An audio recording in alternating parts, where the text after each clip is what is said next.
visualizing the approach, drawing it out. Now, I think this is a very big deal. When you have a problem, if you're able to visualize it and you're able to put it in marker or put it in pen and paper, exactly what you're going through, not just the code, you're seeing more clearly what's going on. That type of thing of visualizing could work out in more practical times whenever you get stuck in code. If you could visualize exactly where you're holding, that could help you code a lot better. Another advantage is being able to measure the efficiency of the code that you write, because you always, whenever you do code, we're going to talk about it later, you're always looking at the big O, time complexity, the space complexity, so that's always on your mind. So you can always measure how efficient the code you're writing and trying to optimize the efficiency. Second is the next thing is pretty much the same thing. It ingrains an awareness and importance of being as efficient as possible. Whenever you're coding anything in algorithms, you're always checking the efficiency, so that ingrains in you how important it is that it should be as efficient as possible. Learning new approaches to tackle problems.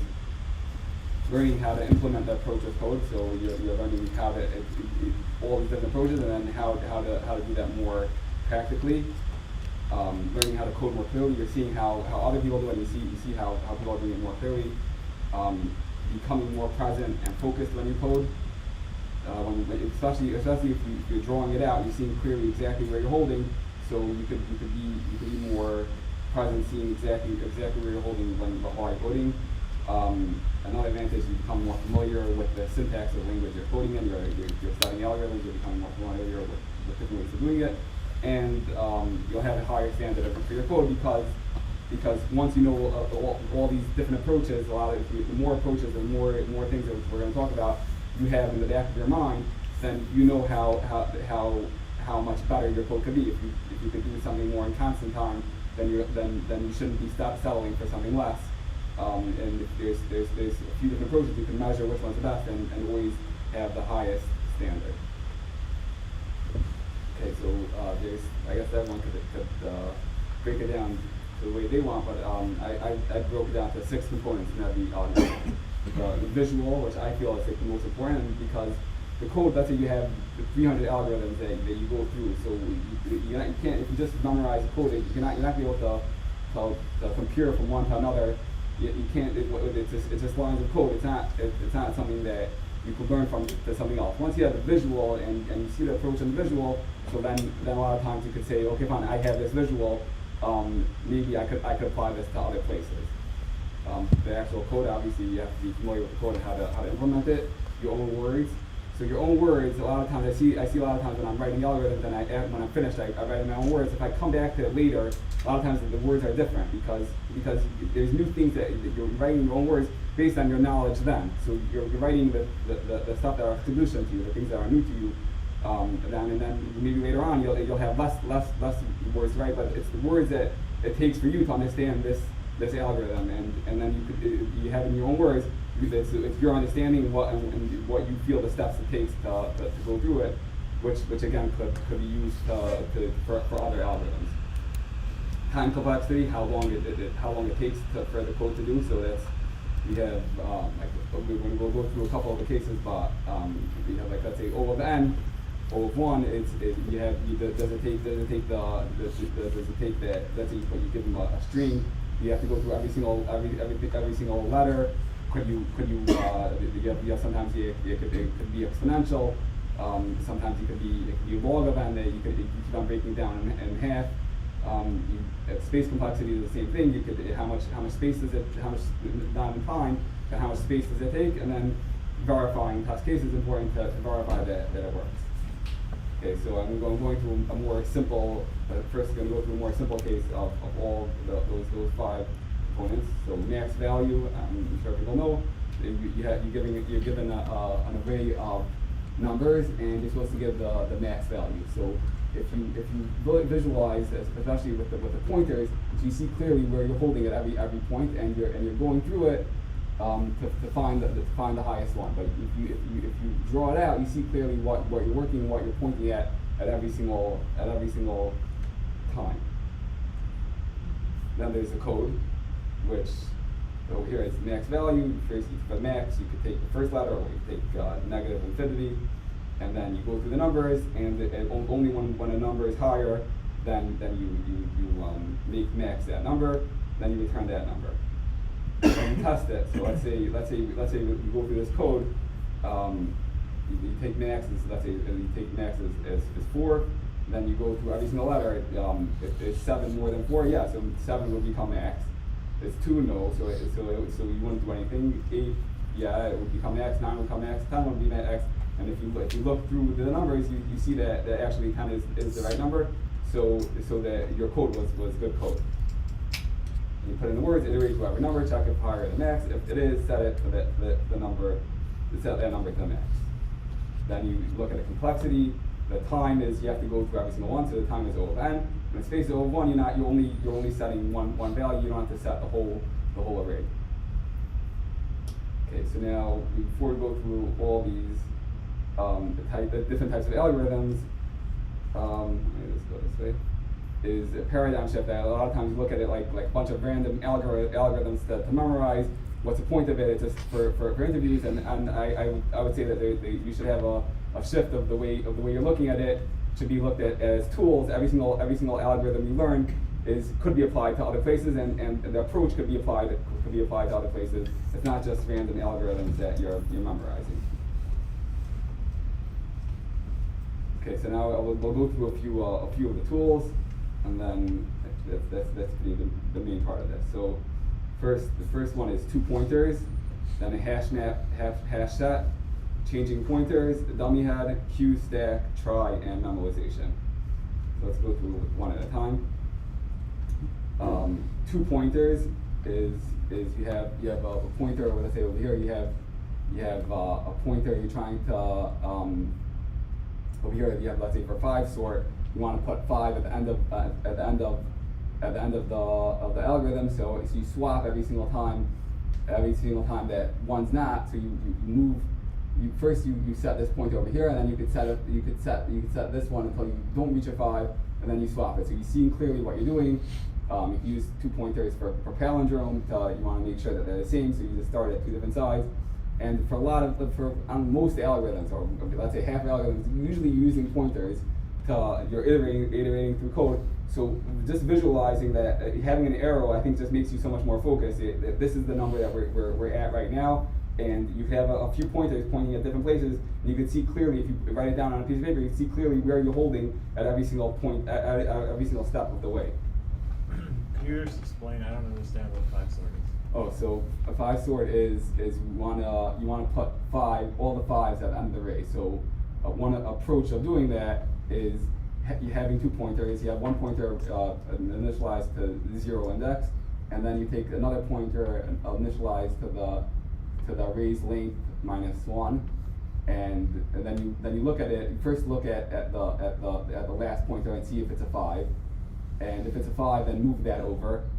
And then so the 5 would be by the 7, and then you move the 12 is fine, because it's not a 5. But once you get to a 5, then what you see exactly where you're holding from the left pointer and the right pointer, and they both hit the right pointer hits something that's not a 5, and the left pointer hits something that is a 5. So you go and swap them, and then you keep on going until they cross. And once they cross, then you know that you took care of any 5s. In the array. So you're just coming to put all the 5s in, and just by having 2 pointers, you could just do this in O of n time of just going right through the array in the simplest way possible.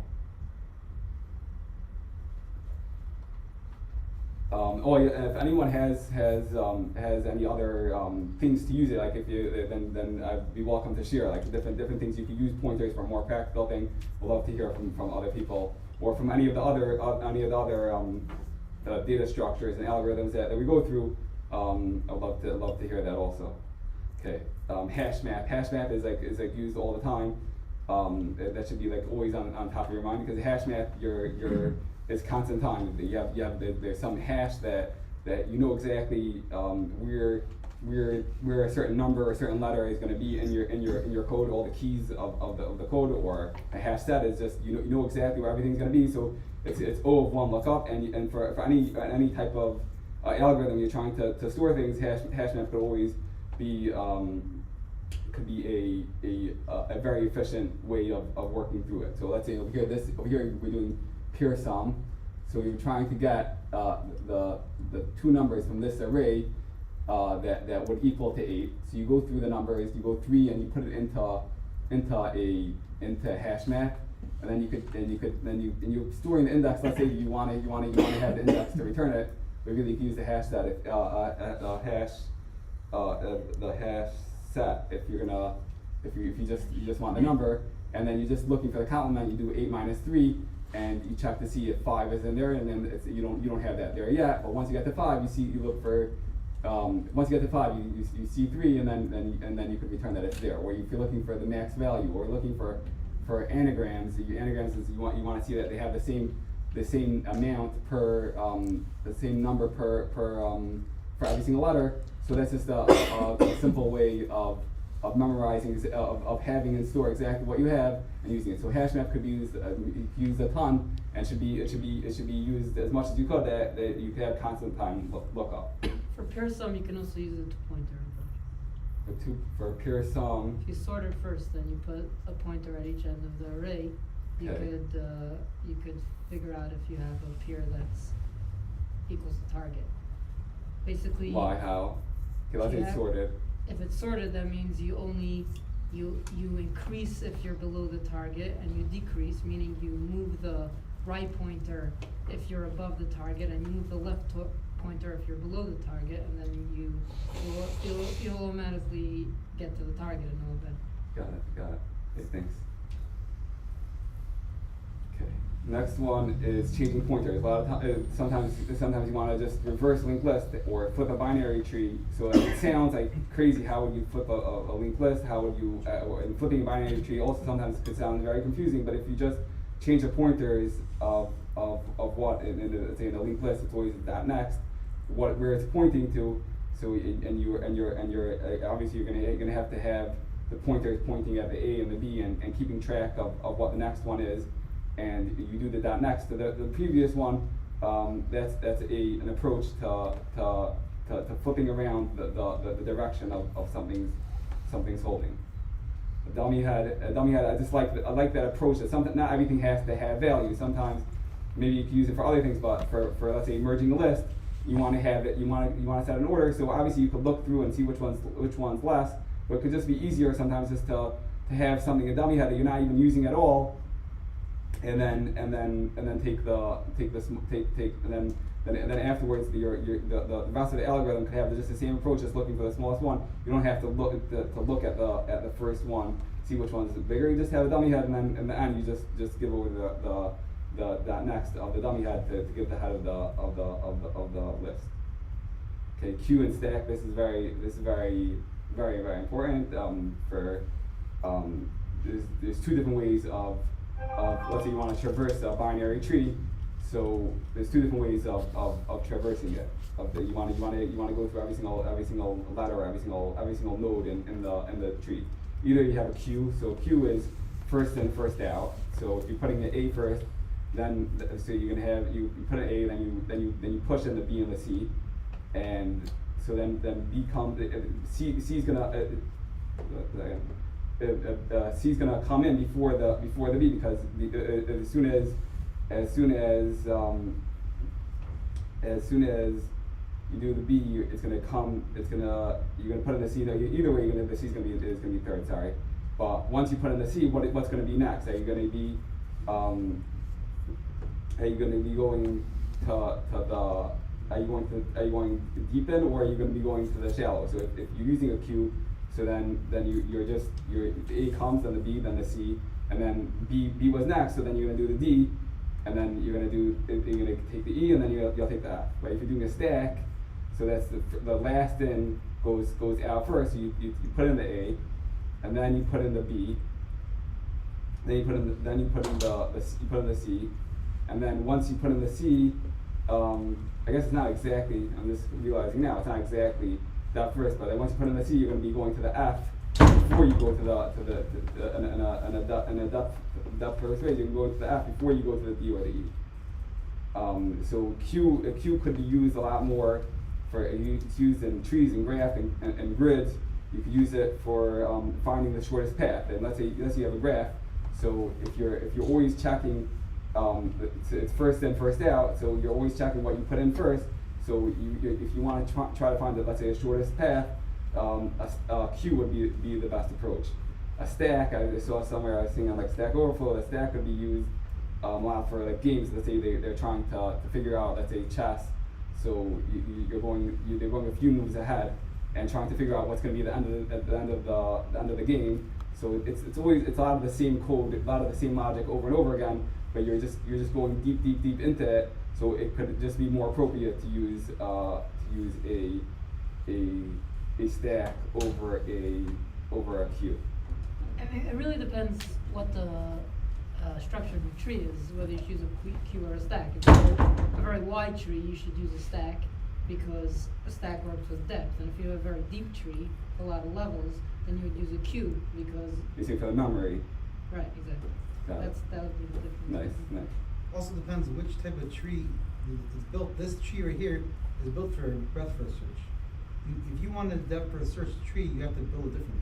This tree, you go A is first level, second level is B, C, then third level is D, E, F. This is a breadth first search tree. Over here, let's say you do a stack, you'll still traverse through every single one. Same, but you're right. But it depends. You want to use which tool depending what the tree is. Why is this tree better if you do stack than queue? We're not trying to order the nodes over here. They're just labels. Yeah, okay, that's. Oh, you're saying if you're trying to get Because the way it's ordered. This tree is built for vehicles. If it's a node, if you're trying to get Yeah, trying to get ordered. Right. But that's not. You don't use a tree like this for order. You use a binary search tree for order, and that you wouldn't order it like with the levels. You would order it as a hierarchy, basically. You wouldn't. A binary search tree is not going to be ordered necessarily A, B, C, D, E, Right, F. It'll one, just be two. that its parent is going to be bigger than the children, but it won't be ordered this way. Right. Let's say binary search tree. You have the left side is going to be less, and the bigger side is going to be more. You really could use let's say breadth first or depth first could really work, and then you're going into it and then just checking. If you had a left. You're not really doing either or. You're not doing breadth first or depth first. You're just checking which one. You just going into. You use depth first search. If the left is weaker, lower than the right. Okay, it really is depth. Use Right. depth. Right. You go which depth to go will be depending on the number. Very well. A try is that you put the nodes. Let's say you have, I took this from Quality Bath. They have, let's say, shower sets, shower controls, shower heads. So let's say you wanted to have, let's say, autocomplete. So as soon as the person says S, you already know that it's one of these things that start with a shower. If they start with T, then you know that this is what they're referring to. So this could be used a lot if you have a try. It's really a bunch of hash tables that the first node is pointing to a few different nodes.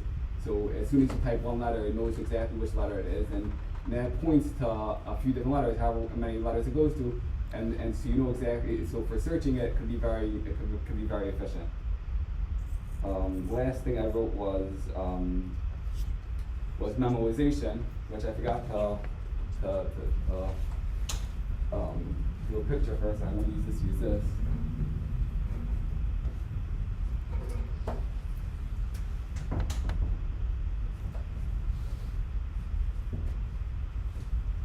Let's say you have a Fibonacci tree. So you're trying to get Fibonacci is always sequences. It's always 0, 1, and then it's always the previous two numbers. So 0, 1, 1. Then the previous two numbers is 2. So then 0, 1, 1, 2. Then 3.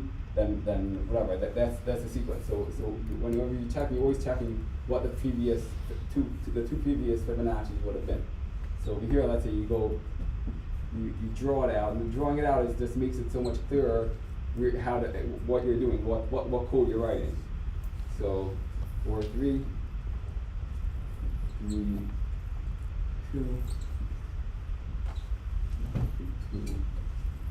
1. 0, 2, 1.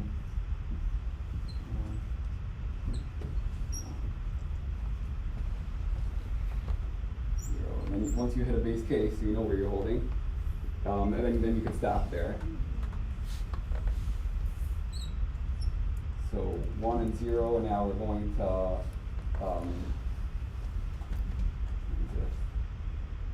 the 2 is going to be 1. So you bubble up 1, 1. 1, 1 is 3. So then 3 is going to be 2. 2 is 1. And 3 that's 2, 1 is 3. This is going to be 1, 2. Let's just make sure that it exactly adds up. So we do 0, 1, 1, 2, 3, 5. Yeah, so you're doing 0, 1, 2, 1, 2, 3, 4, 5. I'm just making sure that I got the right answer. So over here, you're writing a tree to do it. But over here, a lot of times, someone had a question? Fibonacci, the rule is that the 2 preceding numbers is equal to the next number. Right, the 2, right. In Fibonacci, you're always doing the 2 preceding numbers. The 0, 1, you start off with 0, 1, you're always going the 2 preceding ones. So you do 0, 1, the 2 previous ones of 1 is 1. The 2 previous ones over here is 2.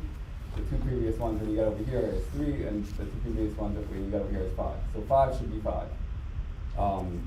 But over here, it's a smaller number, but it seems like very exponential what's going on over here. So You have to keep on. What? You should take out 4. 4 is not Why not? 4 is not in the series. No, it is in the index. 5 is the Fibonacci of 3 and 4. The Fibonacci of 4 is 3, and the Fibonacci of 3 is 2. So, but this gets very big, especially you can go to a higher number. So instead of storing this number, you can see that you have a lot of duplicate problems. So you have, let's say over here, this is the same problem as this. So when you have a function, you can have a memo object and save that whenever you get 3, you're going to hit 2. So you don't have to go through this whole tree. When you get bigger, you keep on saving. Over here, you'll save this if let's say if you're getting bigger and bigger. There's even smaller, bunch of 2s over here. You can save it as soon as you get it. So that's what memoization is all about.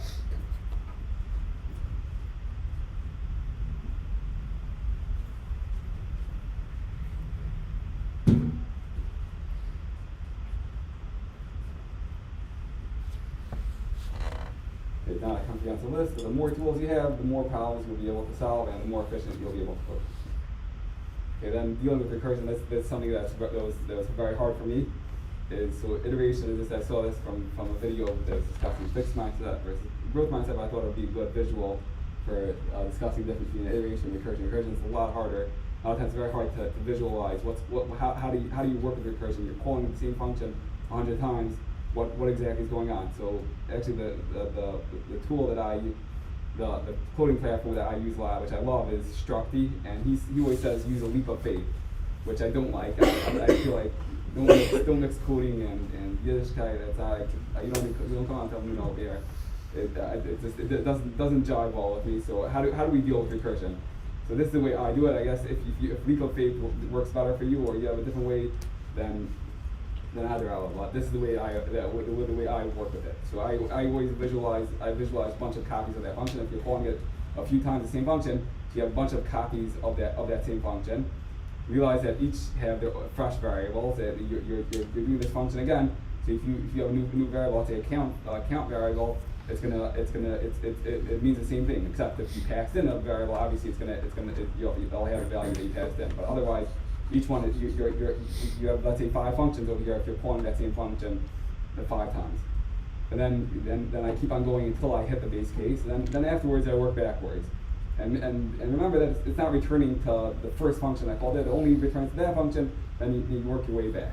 It could be hard, but if you go through it step by step, then it can make it easier to work with.